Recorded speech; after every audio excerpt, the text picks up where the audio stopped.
Olá, telespectadores do podcast. Estamos começando mais um episódio. O meu nome é Ela e sou aluna do nono ano A. Meu nome é Priscila, sou aluna do nono ano A. Meu nome é Maria Luísa, sou aluna do nono ano A. Hoje iremos abordar o tema Saúde Emocional dos Adolescentes. Estamos aqui com a nossa convidada. Ela é psicanalista, Mariana Tânia. Você pode se apresentar? Sim, é um prazer estar aqui com vocês, né? É um prazer poder chegar também a outros lugares por meio da publicação posterior, né? Desse podcast. E meu nome é Mariana Tânia, mas nem sempre eu gostei desse nome, tá? A gente pode falar sobre isso depois. Tem a ver com adolescência, né? E eu sou psicanalista, também professora. Eu sou professora de português e redação, e também atuo em alguns momentos com o projeto de vida. Posso atuar também a nível universitário em alguns momentos. E a psicanálise chegou para mim como algo avassalador. A psicanálise chegou para mudar algo em mim. E eu sentia que mudando em mim, eu conseguiria mudar meu amor. Então eu abracei a psicanálise. E aqui eu estou hoje como psicanalista. Agora a gente vai fazer um bate-papo. A gente vai pegar mais perguntas e respostas. Porque os jovens acabam tendo problemas psicológicos. Isso começa só na infância? Então, começa assim na infância. Para quem estuda psicanálise, entende e compreende que é na infância que acontecem os nossos maiores traumas. Acontecem as nossas maiores frustrações, né? As faltas, as ausências, os medos, as angústias, os desejos, as vontades que não são supridas. E esse desejo não pode partir de um simples colo, ainda quando bebê, recém-nascido. Esse desejo ele pode partir da falta desse colo, pode partir da falta de uma amamentação segura, né? Amorosa, constante.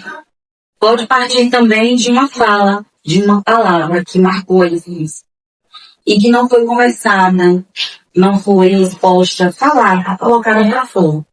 E nem tampouco ressignificada.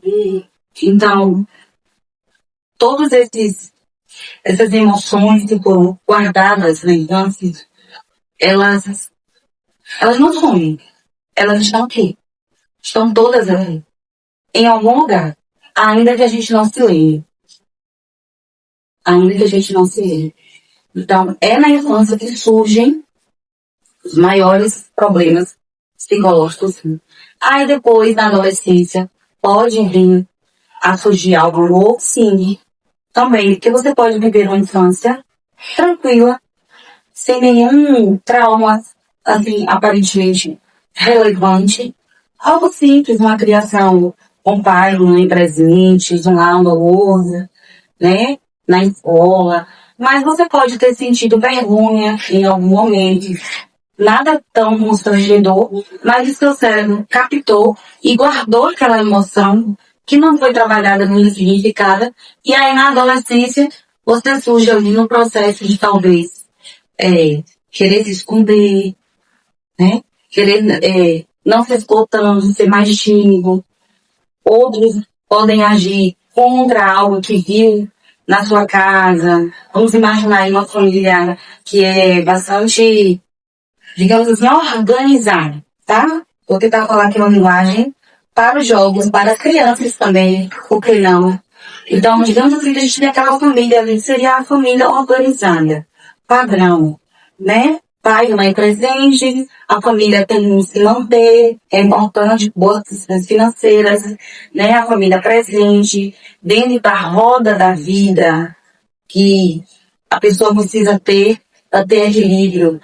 Tudo tem um pouquinho de fé, tem um pouquinho de esporte, tem um pouquinho de amor, tem um pouquinho de saúde, tem um pouquinho de tudo, de acolhimento. Então, na adolescência, por algum motivo, esse jovem, ele pode, movido por diversos fatores, se rebelar. Movido, por exemplo, qual fator? A própria química que está mudando dentro dele. Os fatores hormonais. Então a gente muda. Quimicamente, nosso corpo muda. Meninos e meninas. Os fatores sociais. O mundo lá fora. Minha casa é um paraíso. Mas o mundo lá fora, como é? O que eu tô vendo os jovens fazer? O que tá acontecendo na minha rua, no meu bairro, na minha cidade, no meu país? Então, fatores externos também contribuem para que a gente crie, nesse programa, nessa idade, né, algumas resistências. E essas resistências vão travando a gente está falando cada vez menos. Estou falando aqui como se eu fosse mesmo aquela adolescente. A gente vai travando, a gente vai guardando. O que poderia ser motivo da gente rir, a gente vai guardando. O que poderia ser motivo da gente compartilhar e chorar juntos, a gente guarda. E tudo que fica guardado por tempo demais vai causar algum dano mais cedo ou mais tarde. A dica, né, e eu coloquei aqui também para não esquecer, é buscar atividades que ajudem a lidar, né, com essas questões. Se eu estou sentindo, eu estou no processo, que eu estou me fechando muito, que já não consigo falar o que eu fiz para a minha família por algum motivo, né, eu preciso buscar outras saídas, conversar com outros amigos, talvez um professor, uma professora que te olhe com carinho, te entenda. Talvez uma avó, uma tia, uma irmã. E até mesmo um profissional da saúde mental. Porque mesmo rodeadas de pessoas, nós nos sentimos solidários. Bom, essa é uma pergunta muito interessante, viu? Porque, embora o tema aqui seja para adolescentes, é uma pergunta profunda que atinge também a maioridade, né? Digamos assim. Aos jovens de 30, 40, 50 ou mais. Nos sentimos sozinhos porque não nascemos para ser sozinhos. Nascemos para sermos acolhidos. Fomos criados para isso. Então, às vezes a gente se encontra numa multidão e a gente se sente só. Por quê? Porque eles viveram os pais. Olha como é engraçado, como é interessante. Imagine você sair de fora da sua cidade porque seus pais precisaram mudar.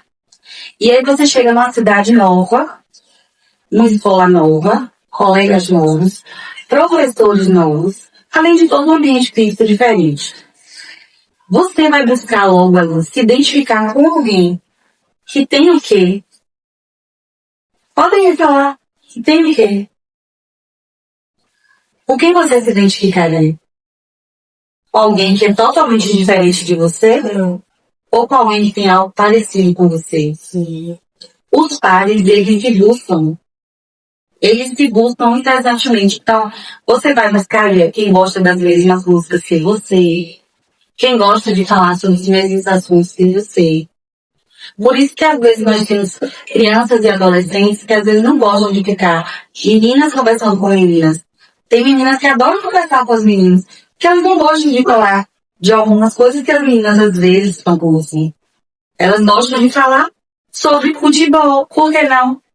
Elas gostam de falar de uma música nova que saiu, de um cantor de pop, de rock pop, de hip hop.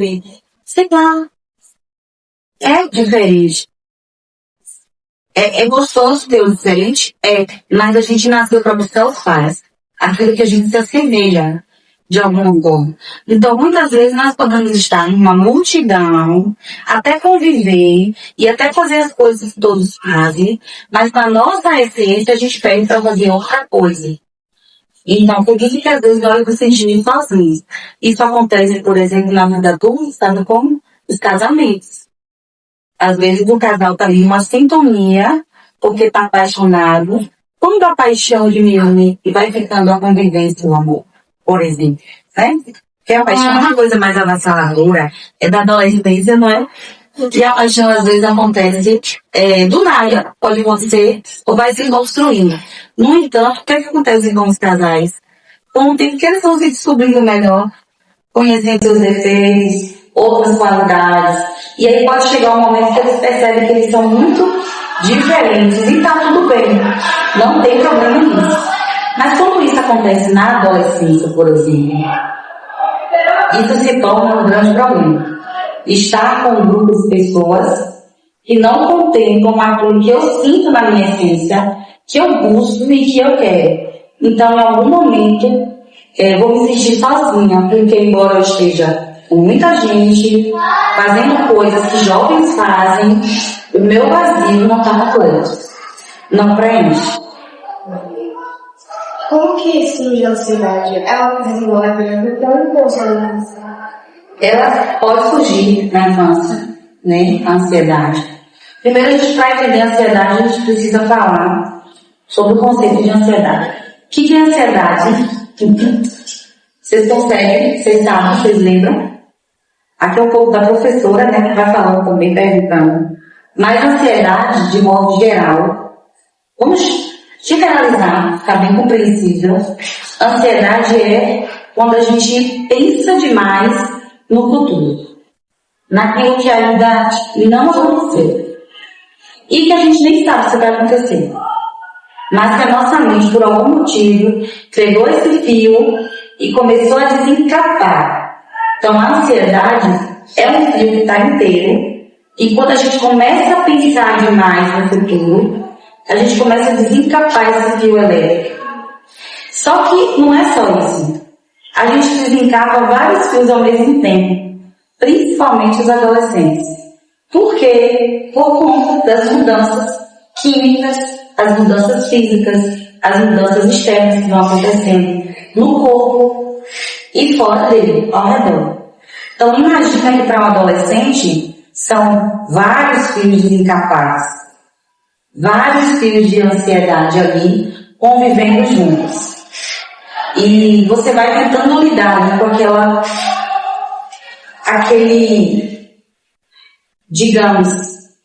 aquele medo, né, de que um fio encoste no outro. É inconsciente tudo isso, tá? Isso é inconsciente. A gente não tem noção do que está acontecendo. Então, quando isso surge, quando a gente sente esses medos constantes do que virá, né? Será que eu vou conseguir tal coisa? Será que eu vou conseguir alcançar o que eu sonhei? Será que meu pai e minha mãe vão me apoiar? Aí vamos pensar agora no campo escolar. Nossa, eu não estou entendendo esse assunto. Será que eu vou passar? Será que essa próxima prova vai estar fácil ou difícil? Será que vai cair o que eu estudei? Começam as perguntas. Só que muitas perguntas têm respostas para agora, porque não tem como você saber o futuro. Tem? Não tem. Tem como você trabalhar agora no presente para você tentar construir ali do jeito que você quer o seu futuro. Então, para o adolescente, todos os fios desencapados, em algum momento ele encosta um no outro. E eletricidade, faz assim. É quando tem a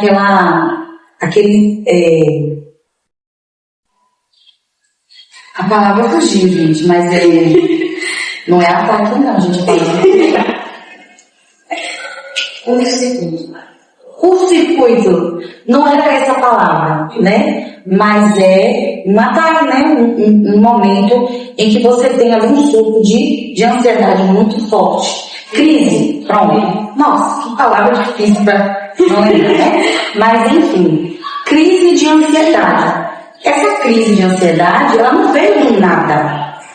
Essa pessoa desencapou muitos fios no decorrer dos seus dias, das semanas, dos meses, das madrugadas sem dormir, para que naquele momento ela sentisse uma ansiedade tão forte, tão forte, tão forte, bum, foi a crise. Entenderam? Então assim, ela pode surgir na infância, mas ela pode surgir também na idade, na adolescência, na vida adulta, por conta de fatores internos e fatores externos. Eu estou aí amanhã, será que eu posso falar? Amanhã eu vou fazer aniversário de 41 anos e eu tive uma crise de ansiedade há mais ou menos 2 meses, quando eu parei para pensar, meu Deus, eu já vou fazer 41 anos, né? Nossa! Então aquela crise crise veio muito rapidamente, mas você é psicanalista. Gente, isso é ser humano. Minha mãe tá fazendo quarentena. Ó. Então a gente fica, nossa, vem aí a menopausa, vem tal coisa. Nossa, não tô sentindo nada aí, todo mundo fala isso. Então, querendo ou não, eu tô me preocupando com o futuro? Eu não estou? Não. Aí já vem as preocupações de ter que se cuidar de forma da nossa saúde. Então, enquanto mulher, eu preciso cuidar da minha saúde um pouco melhor. A gente começa a criar, bem, tem quando serve para o nosso cuidado, beleza. Mas quando serve para a gente ficar sem dormir, não foi o meu caso, mas eu fiquei preocupada no sentido de preciso providenciar muitos exames e comecei a fazer vários exames. Porque eu imaginei o quê? Que eu ia chegar aos 40 anos e que eu estaria isenta, mas não. A gente precisa se cuidar o quanto antes melhor em determinar em vários aspectos. E a saúde é um desses aspectos. Então a crise de ansiedade ela pode vir a qualquer idade. É só você pensar demais no futuro e deixar esse pensamento te controlar. O meu pensamento veio, um exemplo eu vou falar para vocês. O que eu fiz? Ressignifiquei esse pensamento e transformei ele em ação. Se eu estou preocupada, como será daqui para frente? Por conta da idade que vai chegando, o que eu vou fazer? Cuidar da minha saúde. Exercício físico, alimentação, fazer exames periodicamente, exames necessários para de praxe, de rotina e os exames próprios para a idade. Então, se você, jovem, adolescente, está preocupado com a prova que vai acontecer e que você se acha insuficiente por conta de ter dificuldade, se preocupe antecipadamente para que você tenha tempo suficiente para estudar para aquela prova, que você vai estar ressignificando uma preocupação e não vai deixar isso encher a caixinha da ansiedade, desencapar muitos quilos, para quando chegar lá na frente você estar pelo menos mais tranquilo. Olha, a prova foi difícil, mas a minha parte chega a dar um alívio, né? Eu fiz. Não é assim? E aí você pode buscar fazer isso de uma forma rotineira, para que não leve para os outros campos da sua vida. Por que as pessoas com ansiedade têm mais dificuldade e medo de se expressar? Bom, tudo que a gente vai fazer, todas as coisas a gente vai fazer inconscientemente, a gente se preocupa com o que os outros vão pensar de nós. Sim. Ainda que seja uma coisa boa, ainda que a gente esteja fazendo algo positivo, bom, benéfico, ainda que a gente tenha humildade, não quer dizer que a gente está se achando, né? Mas ainda que a gente tenha humildade naquilo que a gente vai fazer, inconscientemente a gente se preocupa com o que o outro vai pensar. É por isso que a gente se arruma, é por isso que a gente anda cheiroso, não é? É por isso que a gente pensa e modera nas palavras, trazendo ali as palavras coerentes com o espaço em que você está. Sim. Então, na nossa entrevista aqui hoje, a gente vai buscar as melhores palavras. Mas se a gente estiver numa roda de amigos, a gente relaxa e a gente senta de qualquer jeito e a gente... Não é assim? Olha só assim. Então, assim, a gente se solta. Porque entre amigos ali, às vezes está ok, tão à vontade, que um tapinha, uma risada, uma gargalhada alta, a gente não tem medo do julgamento. Mas e aí a pergunta que você fez, porque Pessoas com ansiedade têm mais dificuldade de se expressar. Exatamente, porque ela tem medo do julgamento que nem veio ainda. Na verdade, no futuro, ela tem medo do julgamento que nem veio ainda. Ela tem medo de ser julgada. Nós temos medo de sermos julgados o tempo inteiro. Ainda que você trabalhe isso em você, ainda que você... Isso não é uma coisa só dos jovens, é uma coisa do ser humano. Então a gente se preocupa como a gente está, a nossa aparência, o nosso cheiro. E é bom que a gente se preocupe, não é? Mas essa preocupação não deve nos travar. Essa preocupação não deve fazer com que a gente paralise. Ela não deve fazer com que a gente deixe de sair, deixe de se apresentar, deixe de conversar com as pessoas, fazer amizade, deixe, enfim, de apresentar um trabalho na escola.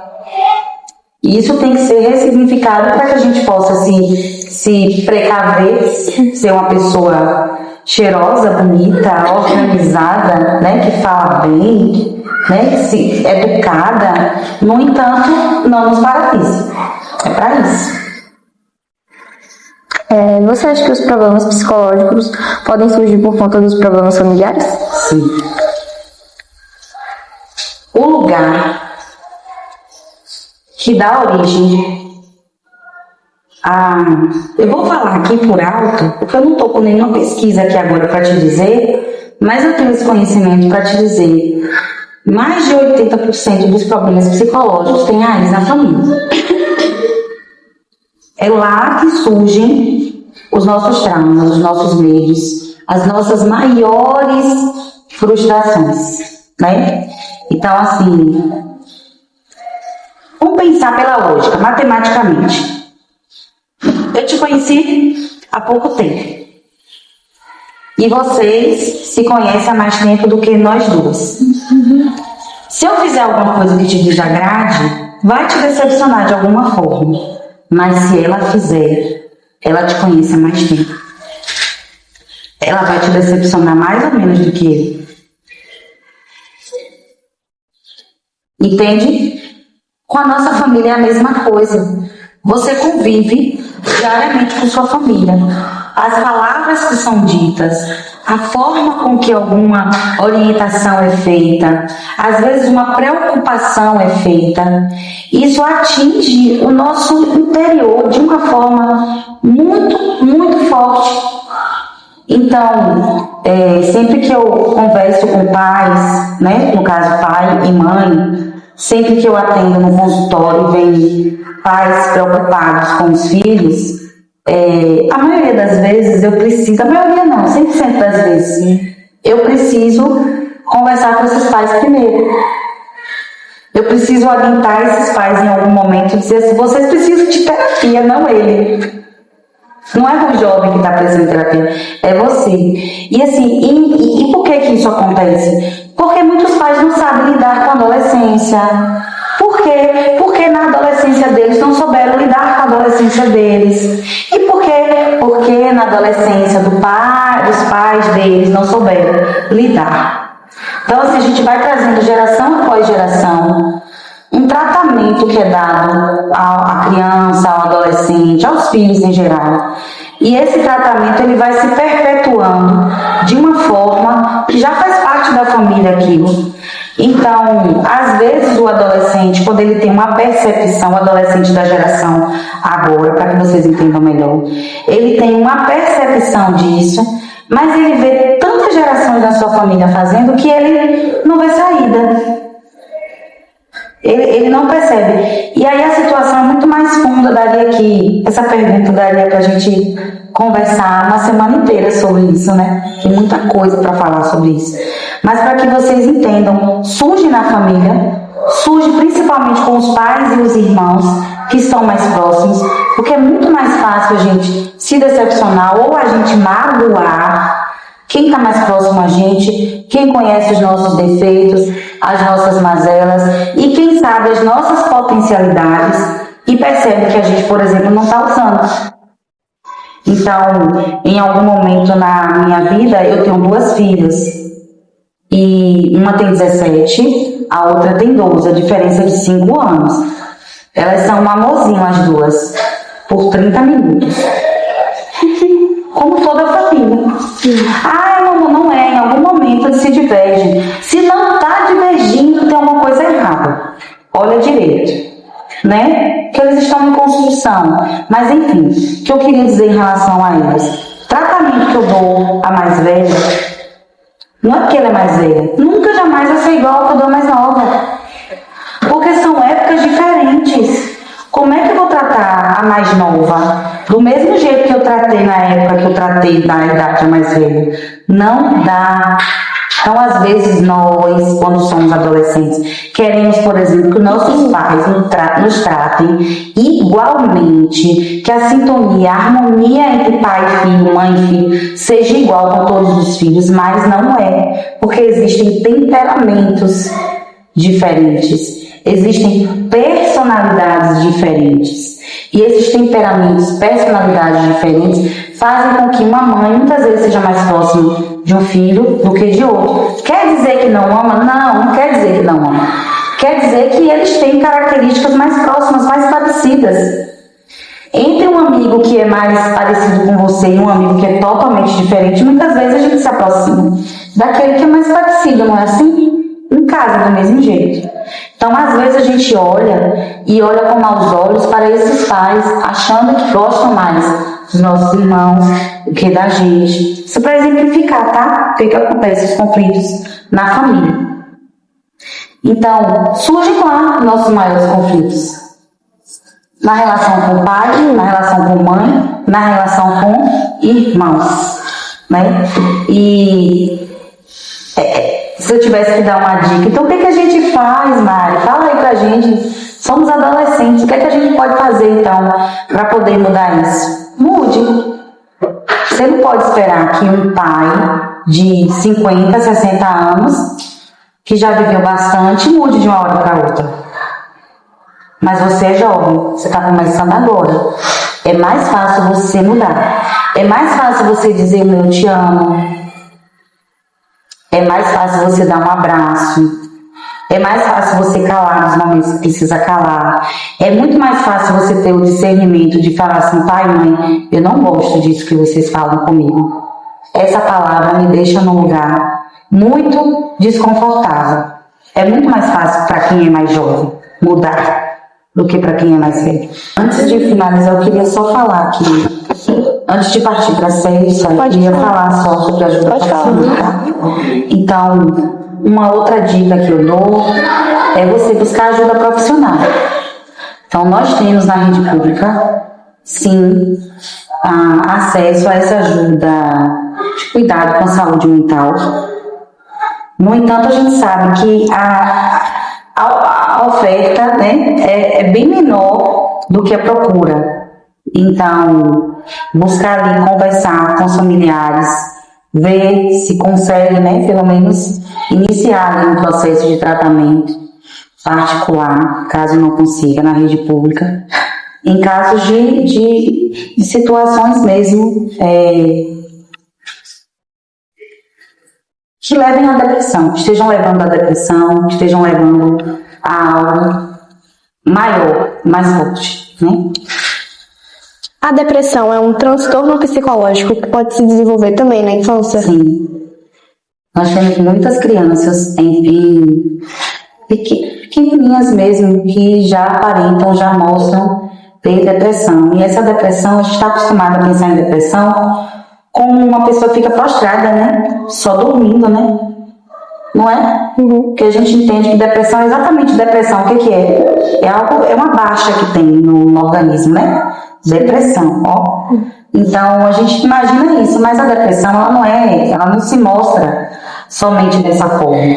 As pessoas podem conviver normalmente, rir, brincar, né? Ser a pessoa mais alegre da turma. No entanto, ela tem um acúmulo de tristezas muito grandes que não foram ressignificadas, que não foram faladas, que não foram partilhadas. E esse acúmulo, um dia acontece o quê? Ó, o copo vai enchendo, termina. Então, é na infância, assim, que pode começar, pode existir esse quadro psicológico que, às vezes, né, infelizmente, acarreta em muitos jovens, né, muitas crianças, adolescentes e jovens.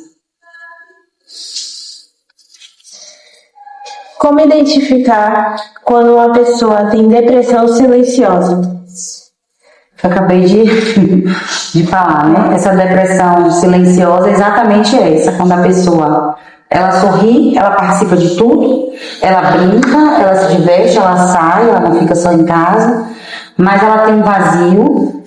Esse vazio ela preenche com todas essas coisas, mas no momento em que ela está sozinha, aí ela se derrama ali dentro de pensamentos negativos, aquilo que a gente chama de pensamentos ruins, que podem acarretar a algo pior, né? algo contra a própria vida, o próprio corpo. Então, os sinais, eles não são às vezes tão visíveis. É preciso que a gente converse mais profundamente com essas pessoas para que a gente perceba. Por exemplo, não tem pessoas que às vezes elas marcam um monte de coisa com você, vai, do nada ela desmarca, não quer ir de jeito nenhum. Claro, não são todas as pessoas que a gente pode dizer que quem faz isso tem depressão, mas isso pode ser um sinal. No momento em que ela está bem proativa, bem alegre, ela marca tudo, ela quer fazer tudo, ela abraça o mundo. Quando ela está em casa, diante de si mesma, ela se desanima a tal ponto de não querer ver ninguém. Só que ela não assume que não quer ver ninguém. De repente ela inventa que vai fazer outra coisa, finge que pegou no sono e que não viu a chamada, não atende. Então isso pode ser um sinal, quando essa pessoa marca, no momento que ela está muito alegre, feliz, agitada, e depois ela desmarca assim do nada, sem ter um motivo aparente. Pode ser um sinal de depressão, né?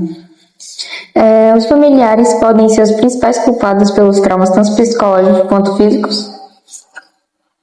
Pode sim, pode sim. Essa pergunta casa com a outra, né? Que a gente já pode sim, porque na família que surgem nossas maiores frustrações, nossos desejos que foram limitados, as limitações, né? Ou muitas regalias. Quando a gente é criado solto demais, sem limite também, isso no futuro faz com que a gente tenha uma vida que não foi construída. Não foi construído na gente, por exemplo, o valor de se conseguir as coisas por meio do suor, do merecimento.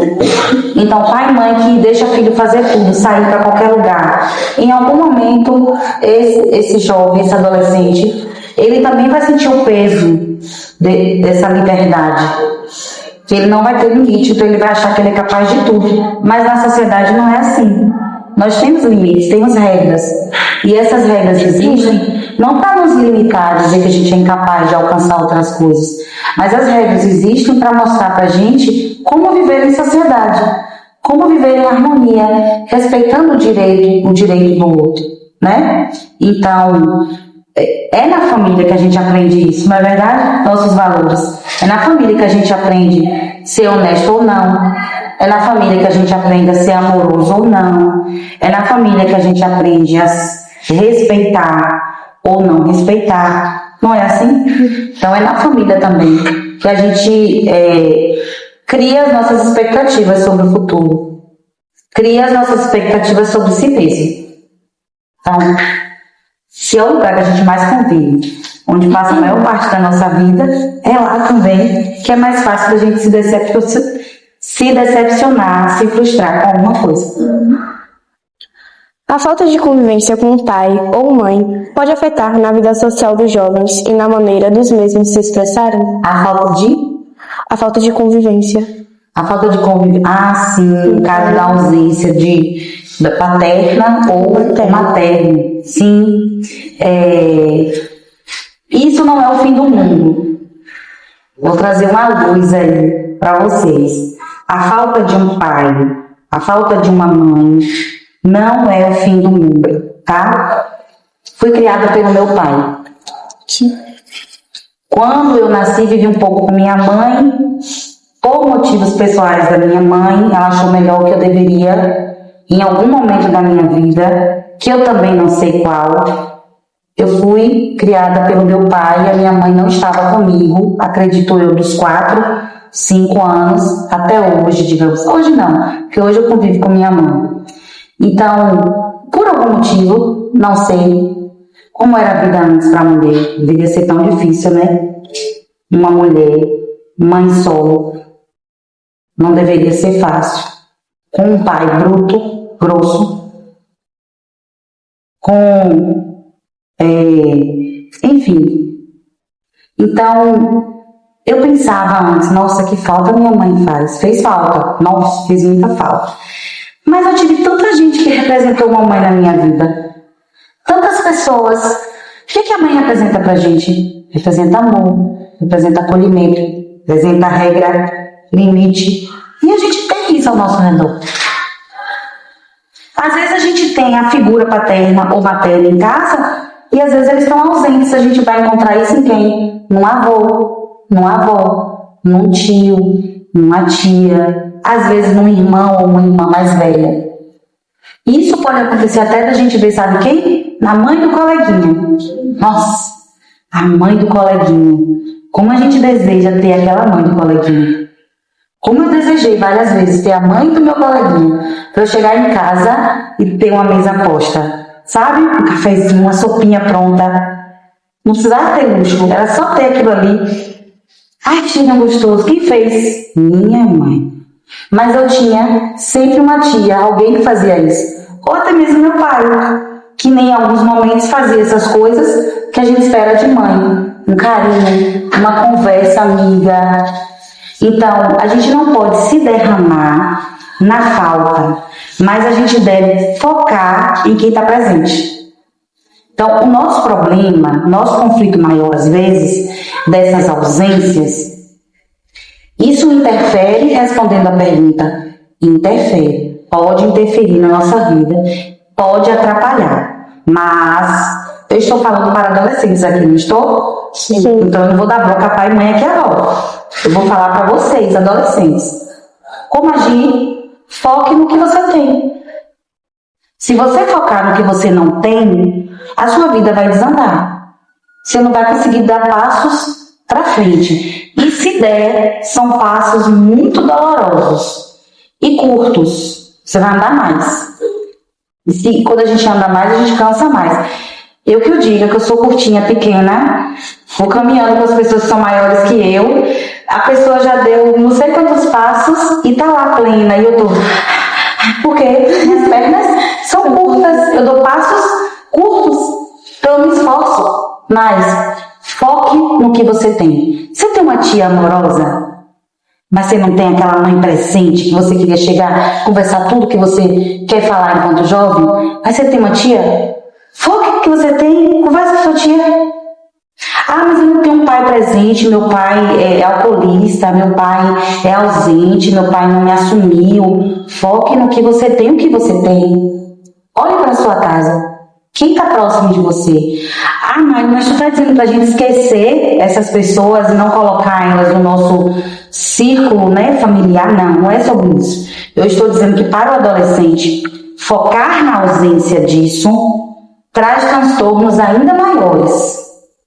E focar no que você tem vai te trazer mais leveza, vai preencher a sua vida, vai trazer para você conforto, vai trazer para você força, apoio para você seguir e para você continuar a ir além e muito mais longe.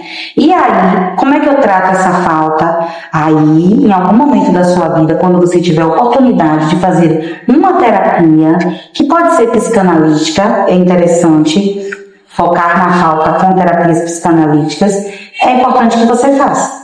Porque se você fizer, você vai lá na origem, vai tratar, vai aprender a lidar com essa ausência um pouco melhor, para não transferir isso para os seus relacionamentos futuros, nem para a sua família, que você possa vir a construir, né?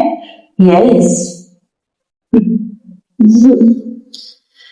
Porque temos tanta coisa para dizer, porém não conseguimos. Não por confiar em alguém, mas por simplesmente não sair o que a gente grita dentro da gente. Essa pergunta, se eu chorar aqui, vocês vão me julgar? Não, porque eu não tenho medo do julgamento. É o que a gente espera. Ah, quer que eu chore? Tá bom, em algum momento eu vou chorar. Mas enfim, eu sempre quis dizer eu te amo pro meu pai.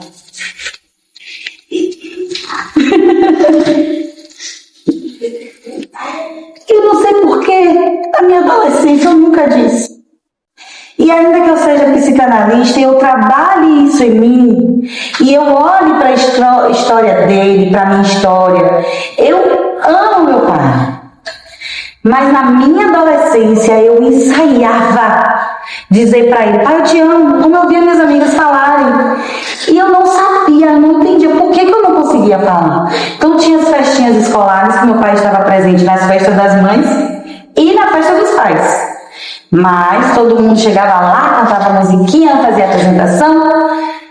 Ah, papai, te amo. Aí papai abraçava, beijava, mas o eu te amo não saía. Eu precisei crescer, casar, ter filhos, para depois que eu fizesse psicanálise, porque antes de ser psicanalista eu fiz por longos anos sessões como paciente, e aí eu fui entender porque de alguma maneira me travava dizer para aquele homem que me criou, que me educou, que me sustentou, dizer eu te amo. E aí eu fui compreender a história do meu pai.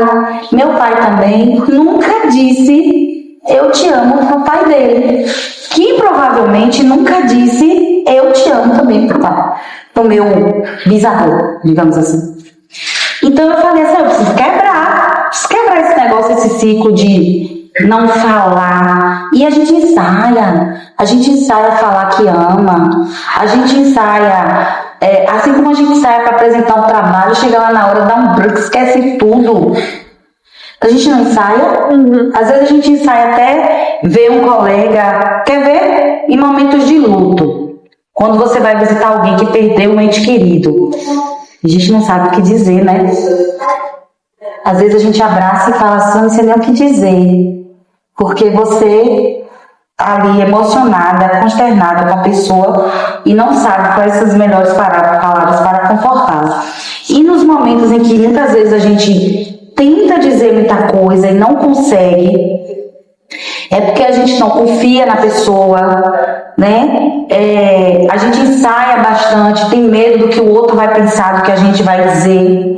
As emoções muitas vezes elas estão muito maiores do que as palavras, então a gente chora, a gente ri demais. Quem nunca deu uma crise de riso num momento inoportuno? Num momento que não deveria rir, mas é aquela crise de que você não conseguir parar de rir. E sem saber o motivo. Não saber o motivo. Então a emoção naquele momento é tão grande que você não consegue falar. Então nós temos vários fatores para não conseguir falar. Tem esse fator de ser algo emocional relacionado à pessoa. Então, eu amo meu pai. Por que eu não conseguia dizer para ele? Por que eu ensaiava falar, papai te amo, e não conseguia falar? Fatores da infância, que eu guardei, que eu nem sabia o que era. Nem sonhava o que seria. Então eu precisei crescer para poder falar eu te amo sem ensaiar.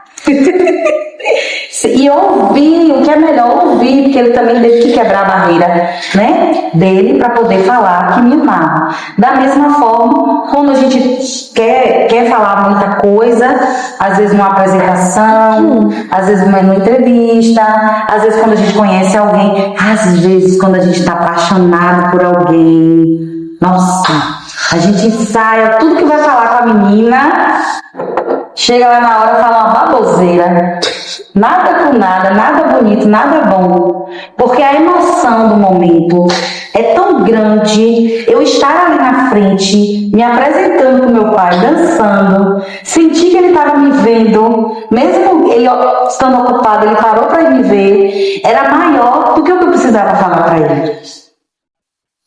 A emoção de estar aqui nesse momento agora é tão grande que eu posso esquecer alguma coisa. Entende? O nosso cérebro ele seleciona o que é mais importante. A gente vai se educando e controlando para que a gente consiga cumprir, claro, com nossas atividades e não deixar o cérebro controlar. Na adolescência isso acontece com maior frequência. A gente deixa ele mandar na gente, as emoções mandarem na gente, né? A gente esquece que é a gente que manda nas emoções.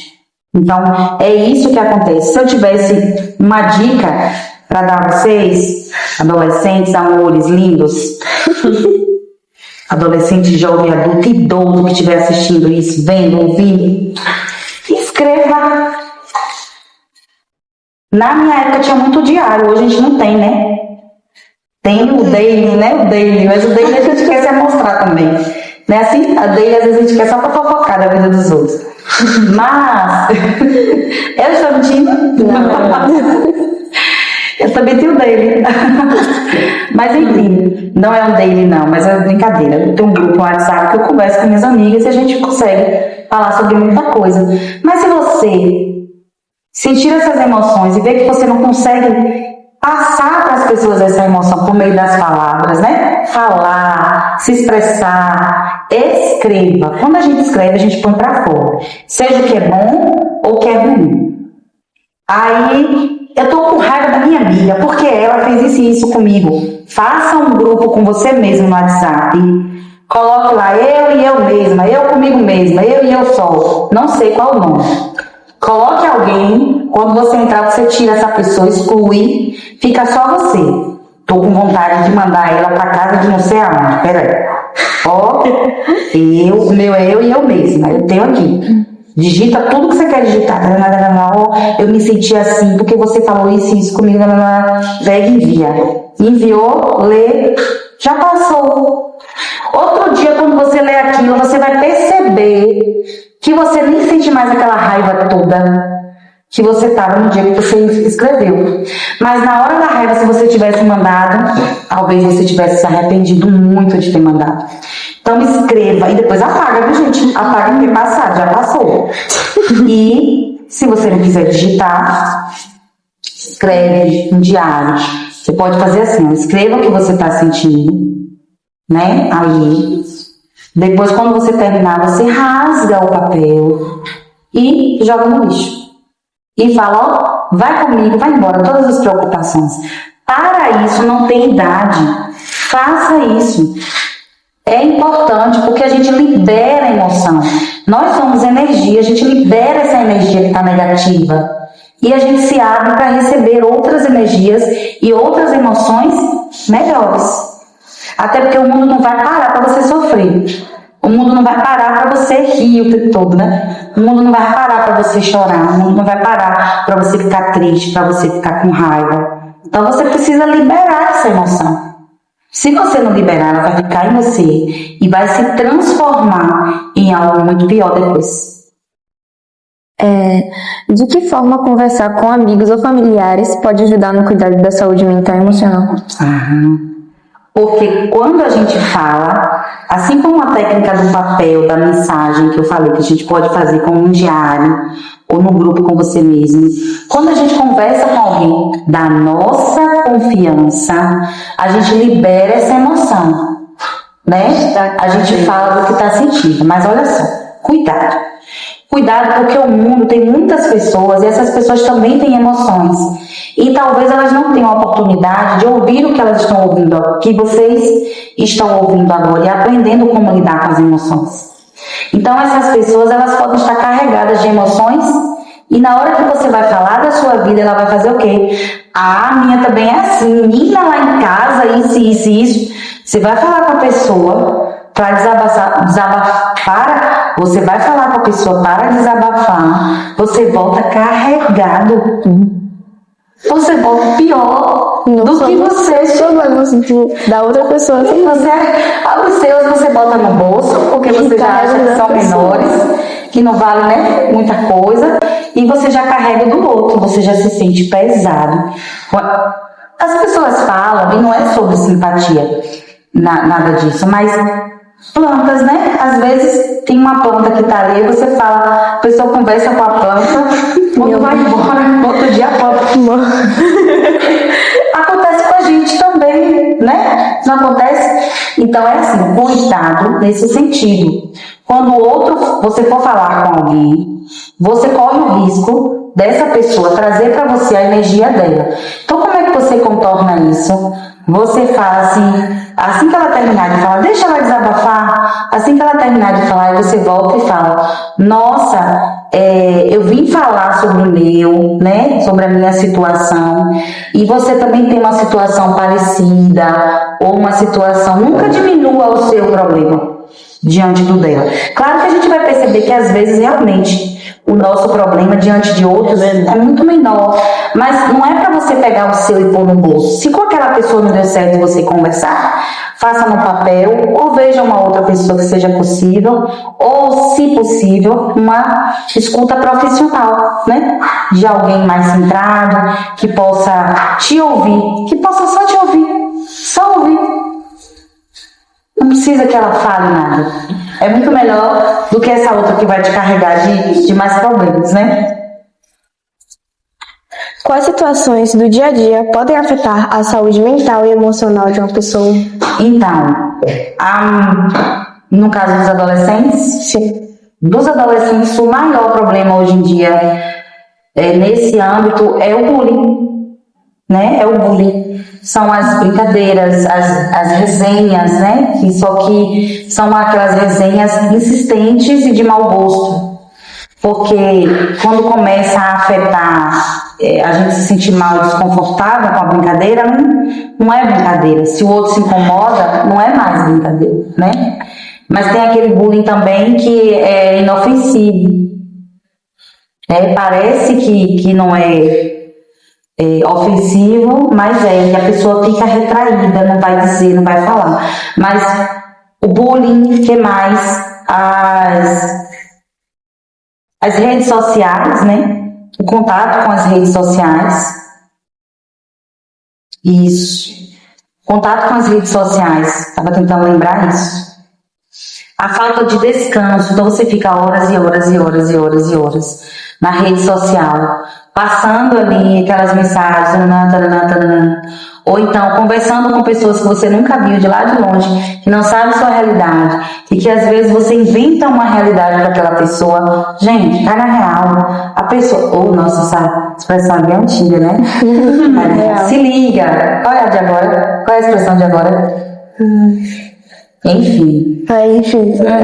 Enfim, né? Enfim, eles usam bastante. Então, assim, enfim, vocês não imaginam que essa pessoa também está criando uma realidade para impressionar você? Para ser aceita por você? Então, essas situações acabam afetando a saúde mental. A falta de uma rotina, a falta de um tempo para si, para cuidar de si, sem que seja esse cuidado baseado no que você viu na rede social, mas aquilo que você gosta de fazer. Então, uma leitura, organizar sua rotina para o estudo. É interessante que você faça isso, sobra tempo. E você consegue ter mais tempo para os amigos também. É importante cuidar da espiritualidade. Porque eu não estou falando de religião, não é sobre religião, está relacionada à religião, mas a espiritualidade não é sobre religião. A espiritualidade diz respeito a você fazer algo que você se sinta bem, que preenche o teu vazio, que tem a ver com a tua essência, né? Que ande lado a lado com a tua alma, com o teu espírito, e que te traga leveza, que te traga paz, que te traga sentido de harmonia, liberdade. Não é uma liberdade eu posso fazer o que eu quiser. É aquela liberdade de eu penso o que eu quiser, mas eu tenho tanta liberdade que eu escolho fazer que é certo. Então, assim, a espiritualidade, ou seja, essa fé nos move, nos coloca no lugar de uma consciência de quem eu sou. Então, se eu sou um ser humano que eu não tenho fé, eu vou chegar em um momento da minha vida que eu vou pensar, pra que viver? Se eu não acredito em nada. Mas e os ateus? Né? O ateu, ele, imagina, é uma coisa bem complexa, né? E o que você perguntou é interessante. Então, vocês já ouviram falar naquele filósofo Leandro Carnal? Não. Ele se declara ateu. Sim. E aí eu fui ler alguns comentários dele nas redes sociais, que ele faz muita postagem sobre religiões, sobre fé, sobre espiritualidade. E aí eu achei interessante, porque os comentários, ele é muito inteligente. Pesquisem depois. E aí ele vai lá e fala, né, que as pessoas falam assim, nossa, você posta tanto, você fala tanto sobre religião, sobre fé, sobre a igreja católica, sobre o bandismo, espiritualidade. Eu acho que você é católico. Aí ele respondeu sabiamente assim, se eu disser para você, se eu citar aqui para você, se eu trouxer uma postagem para você, né, um conteúdo sobre os demônios, sobre outras religiões satânicas, significa que eu que eu sou dessa religião, que ele está trazendo ali sob um ponto de vista da necessidade de se crer em algo. O que ele crê não é sobre religião, sobre um Deus. Ele é ateu porque ele não crê na religião e num Deus. Mas ele crê que a fé é importante para as pessoas. Ele mesmo ele deve ter fé nele mesmo. Ele deve ter fé no amanhã que vai amanhecer. Gente, a gente tem fé para tudo. A gente está acostumado a colocar fé só como uma fé em Deus. Ótimo, maravilhoso. É assim comigo? É assim com você? Você e muitos. Maioria. Mas a gente tem fé que vai acordar amanhã. Por que você coloca o despertador para tocar no outro dia seguinte? Você não sabe se você vai acordar. Você sabe? Então a fé é sobre isso, é sobre acreditar no invisível. Então a gente atrela a fé sempre a um Deus, ok. E as religiões, ok, que bom que nós temos essa diversidade de crenças. Mas a fé é sobre isso, é acreditar que tem coisas boas, que tem algo melhor para nós, acreditar na mudança, acreditar que as coisas boas virão. Então essa fé te move, essa fé te levanta, essa fé te transforma, te faz a chegar a lugares que talvez a sua realidade, a sua criação, a sua condição, um dia te fez pensar que não. Mas aí você tem fé que um dia vai chegar e de fé em fé você alcança. É sobre isso. E por que existe tanta automutilação entre os adolescentes? Então, a dor que o adolescente sente muitas vezes é tão grande, mas é tão grande, que como ele não consegue expressar isso em palavras e como ele não confia às vezes em pessoas para expressar isso, ele transforma essa dor que é emocional em uma dor física. Ele pega essa dor que ele acha que os outros talvez vão rir se ele contar, se ele conversar, e pensa, nossa, já que eu não posso contar para meu pai e para minha mãe, já que o que eu estou fazendo, eu sei que eles vão julgar que é errado, se eu contar para minha família, para os meus amigos, eles vão me julgar, eu vou fazer isso, vou transformar a minha dor numa dor física, e aí ele acaba se punindo também, porque de alguma maneira ele concorda que aquilo ali que ele está fazendo é errado, certo? De alguma maneira ele concorda com essas pessoas que ele tem medo do julgamento, e aí ele vai lá e também se pune. Então é uma forma de transformar a dor emocional em uma dor física, sem expor. Observe que geralmente é lugares escondidos. Então aqui, não é isso? Aqui dentro, lugares escondidos, que ele não quer expor. Então, além de transformar essa dor emocional em uma dor física, é para que ele transforme isso que ele está sentindo, essa culpa, em uma punição, uma autopunição. Você é culpado, você está errado mesmo. Mas isso pode ser inconsciente, tá? Não quer dizer que ele faz isso pensado, de caso pensado, não. Ele faz sem perceber.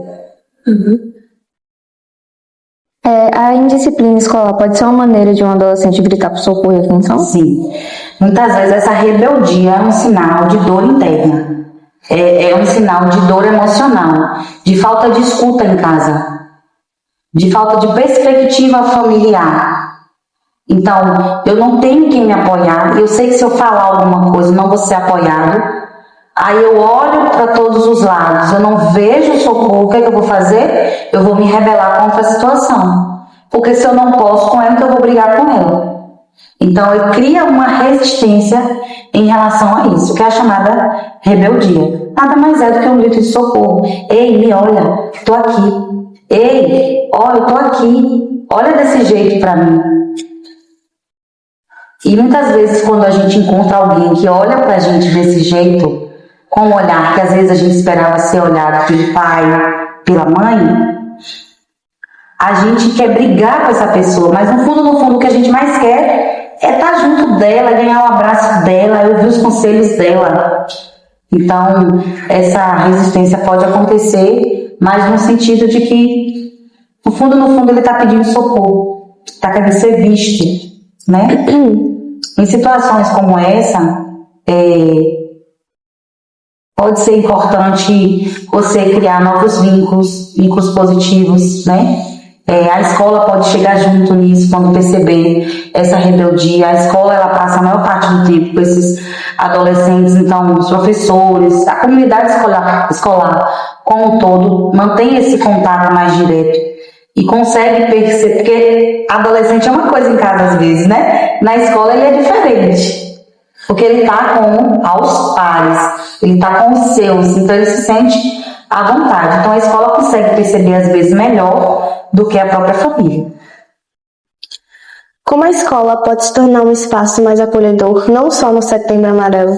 Nossa, para isso vocês dão um show agora nesse momento com o Podchat, que é um projeto onde estão, quem está aqui? Jovens. Eu estou aqui com 3, mas por trás do projeto tem mais de 25. E eu tenho certeza que tem mais na escola de olho, esperando chegar a sua vez. Então isso motiva, isso melhora. Rodas de conversa, momentos em que eles possam ser ouvidos, vistos. Tudo que o ser humano mais quer é ser visto. A gente quer ser amado, a gente quer ser olhado, a gente quer ser respeitado. Ninguém foi feito para ser o lixo, a escória da humanidade. Todo mundo foi feito, cada um foi feito e quer ser visto, e a gente busca isso.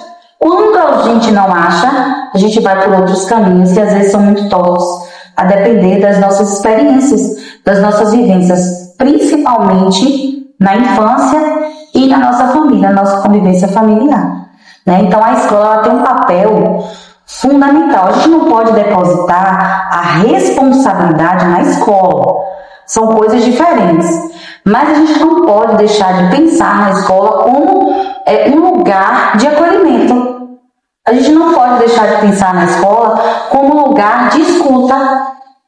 E é uma escuta, quando eu falo escuta, gente, eu não estou falando de uma escuta só de falar, não. É a escuta no rendimento que estava bom, diminui. É a escuta na fala, na conversa que está demais, a gente começa a perceber alguma coisa É a escuta naquele menino, naquela menina que começa a dormir demais na sala. Então, algo está acontecendo, está desequilibrando esse adolescente. E a escola, ela pode ser parceira, sinalizando para a família o que está acontecendo. E as famílias, por sua vez, precisam cada vez mais acolher o que a escola fala. E a escola pode trazer rodas de conversa com os pais, projetos que englobem ali os jovens, né? Trazer espaços de produção, oficinas para trabalhar aí a saúde mental, o equilíbrio mental desses jovens. Bom, eu queria fazer uma pergunta à parte, porque, tem gente que confunde psicólogo com psicanalista. Psicanalista, psicólogo e tem outro ainda, né? Tem psiquiatra. Psiquiatra. Tem como tu falar a diferença entre psicanalista e psicólogo pra gente? Sim. Eu vou trazer dos 3, porque pode ser a dúvida, né? Então, assim, essa é uma dúvida da maioria das pessoas. Não pense que é só sua, nem só dos jovens. A maioria das pessoas. Para fazer psicanálise, eu não passei pela universidade de psicanálise, mas eu precisei ter um curso superior.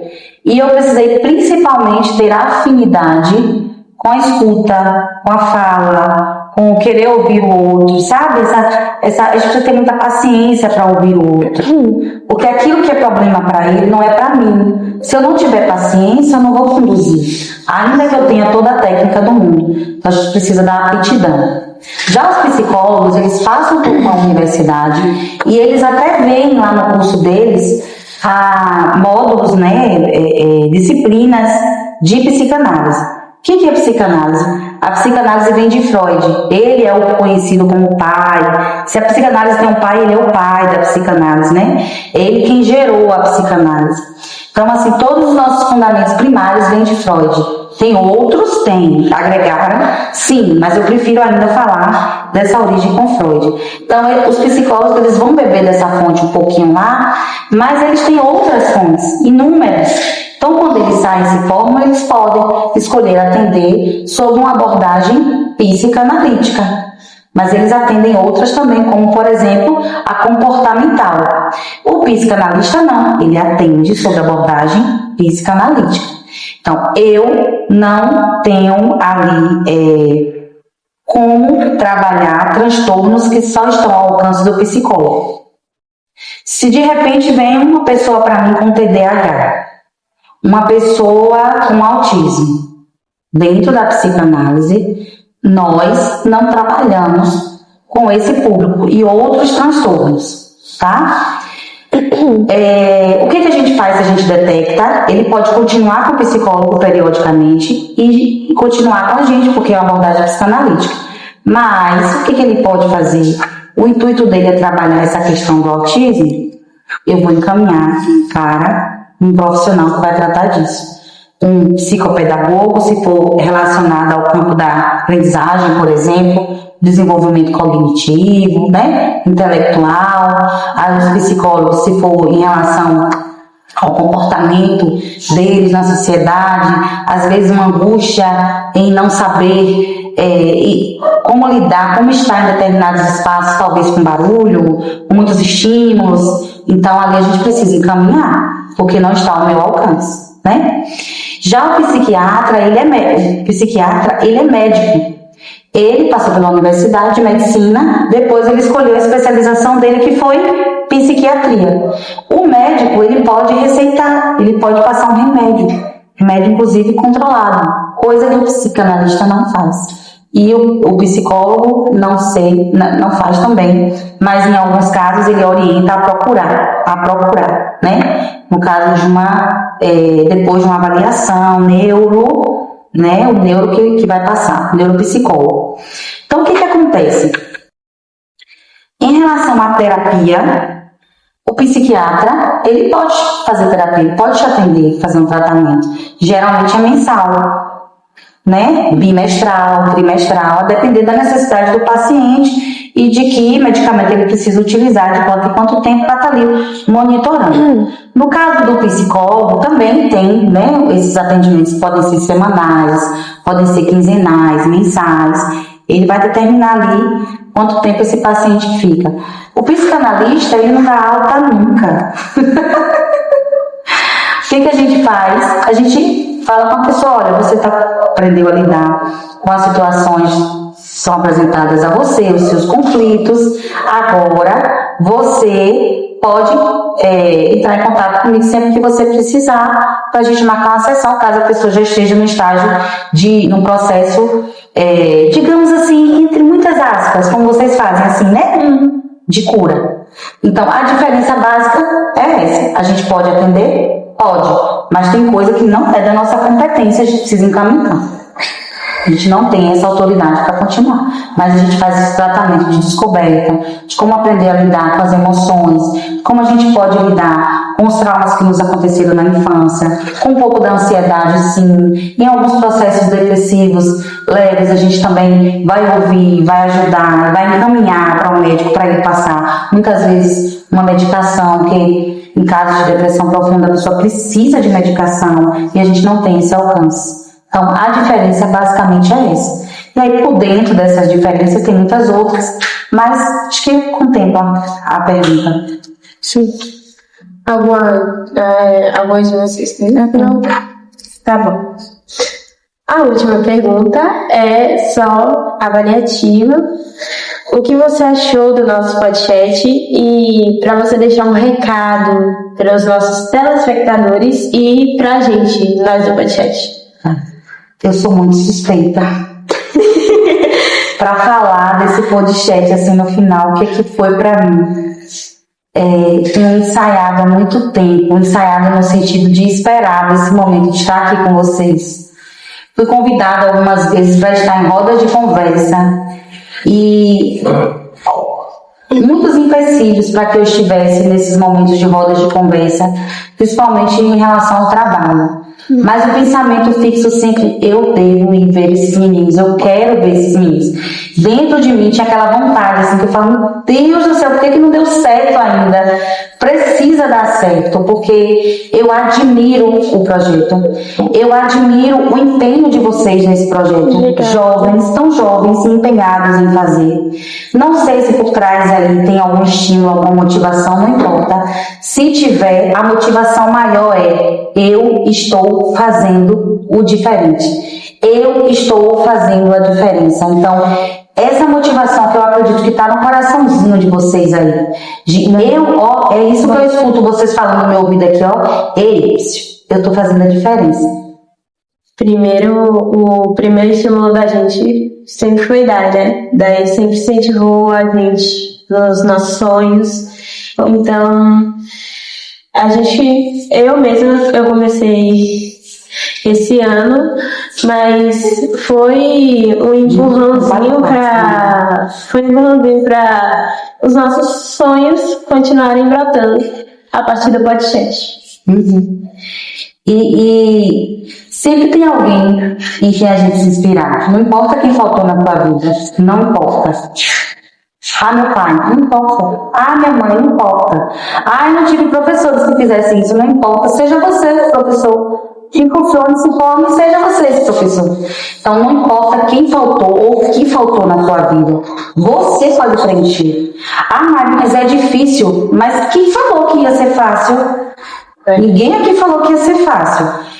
É possível, pode ser difícil, o caminho às vezes é tortuoso, mas a gente tem sempre quem se espelhar, a gente tem sempre como se motivar e não se agarre ao que te falta, se agarre ao que você tem. Bora ouvir? Tem. Vou falar de novo, eu quero todo mundo aqui falando.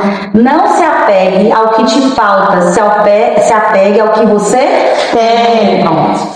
Agora eu vou fazer, eu sei que vocês querem finalizar, mas deixa eu fazer uma coisa. Coloca aqui onde você quer estar, onde você quer estar daqui a 5 anos. E você, escreva aqui. E você também. E vocês aí atrás, podem escrever também, ó. Deixa eu ver, passa a caneta.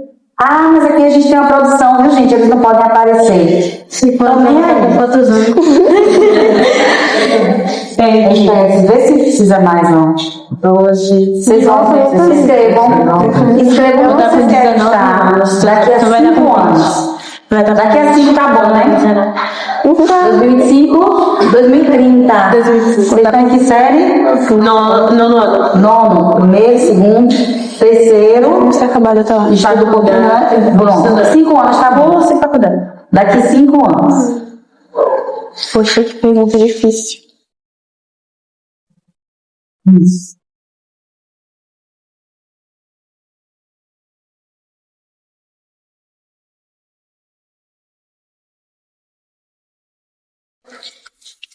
Se escutar eles todos, viu? Não sei.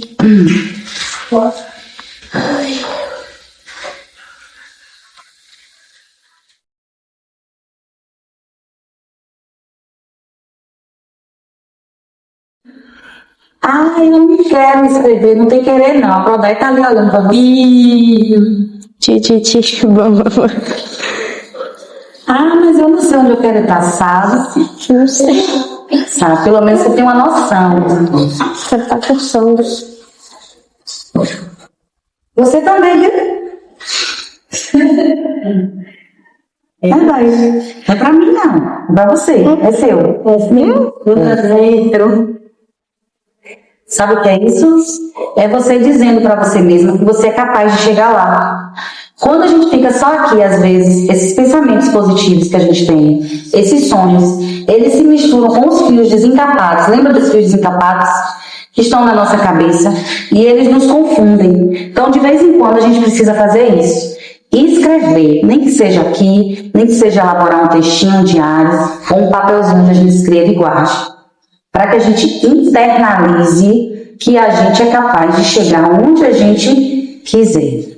Mas a gente não chega assim, ó, do dia para a noite. Eu não cheguei aqui do dia para a noite. Foram noites muito mal dormidas, foram sonhos deixados de lado para que esse sonho de ser psicanalista, de ser professora, de ser mãe se concretizasse. Então não acreditem nessas realidades forjadas na internet. Tem muita realidade que é forjada. Não existe de fato. E aí a gente se ilude que a gente vê e acha a grama do coleguinha, né, mais bonito, o cabelo do coleguinha mais bonito, a roupa, não é? Às vezes até a família mais bonita. E a gente esquece de pensar no que a gente tem e onde a gente pode chegar. Se eu tivesse que dar um conselho geral para vocês hoje é esse: se apeguem no que vocês têm, nem que o que vocês tenham seja apenas esse sonho aqui, ó, esse sonho que tá aí no papelzinho de vocês, tá bom? Amei estar aqui, amei a oportunidade, amei conhecer vocês. Obrigada. Pois esse povo é bonito, viu, Thay? Quando eu cheguei eu falei, não foi? Amei encontrar colegas de trabalho também. É muito bom a gente deixar pelo caminho as pessoas e depois ir reencontrando. É gostoso, né? Então, muito obrigada pela oportunidade. Se vocês acham que vocês têm que me agradecer, hoje eu aprendi muito aqui com vocês e vocês não têm noção disso. Vocês não têm noção. Sim, você fez uma dinâmica e agora é a gente que vai fazer. Ixi. Bora pra nossa rapidinho. É simples. A gente vai falar palavras pra você. A gente vai jogar palavras. Você vai rebater as Pra palavras. você definir do jeito que você entende. No seu entendimento. Psicanálise. Psicanálise. Psicanálise é um rio que passou em minha vida e continua passando. E não vai secar nunca. É uma palavra só? Não, é trauma. É uma definição. Trauma. Trauma, eu acho que foi não ter meus pais presentes na infância. Assim, os dois juntinhos, sabe? Eu acho que isso foi um trauma na minha vida. Procurar ajuda. Necessário. Ausência. A ausência que eu consigo lembrar agora é a ausência de amor no mundo. Tá faltando amor. Quando falta amor, todo o resto falta. Vem precariedade sem fim. Uma casa que às vezes não tem comida, ela é unida às vezes. Ela é mais unida até que não tem comida. Mas se não tiver amor, a gente pode estar numa mesa farta e não adianta nada. Então eu acho que uma ausência que eu posso dizer seria a ausência de amor no mundo. Depressão. Depressão é um caso sério, precisa ser respeitada. Não é frescura. Solidão. Solidão é diferente de solitude. Então, às vezes, a gente quer estar sozinho, porque a gente quer estar sozinho. A gente não quer barulho, a gente não quer ver gente, a gente não quer socializar. Nossa energia está baixa, a gente quer ficar sozinho, quer assistir uma TV, ver um vídeo, quer comer alguma coisa sozinho. Isso não é solidão. Solidão é uma coisa que corrói, que a gente sente, pode estar em meio à multidão. Então a solidão machuca. Discernir entre um e outro é importante para que a gente viva feliz e não ache que porque a gente está sozinho, a gente deve ficar triste. Verdade. Vivência. Nossa, vivência é importante. Tudo que nós temos, que nós somos, nós devemos a todas as vivências que nós tivemos. Todas. Boas ou ruins. Filosofia. Agora a gente vai pedir pra produção trazer essa lembrancinha. Gente, eu ainda ganhei presente. Sim. Preciso levantar a câmera aqui. Não, pode ficar. Obrigada. Bora tirar foto. A foto que eu preciso mostrar meu vestido. Não. Ó, a gente precisa conversar sobre isso. Tão linda. Gente, preciso vocês. Foi. Sim. Linda, eu vou colocar lá na Nossos artistas. Vou colocar lá na minha estante. Gostei. Agora, como você está fazendo aniversário, Amanhã. amanhã, né? Dia 20. Dia 20. Vamos bater parabéns pra mim. Ah, tá, mas isso é coisa de idade. Fazer 41. 41. Temos dois, né? Porque a gente vai fazer isso pra mim, né? Quem, gente? Não Cadê? é o Priscila e você. Ah, que bom! Que bom. Bora. Festejar a vida. A você, essa data é querida, muitas felicidades, muitos anos de vida. É que está nas bolas, vai feita, na eternidade.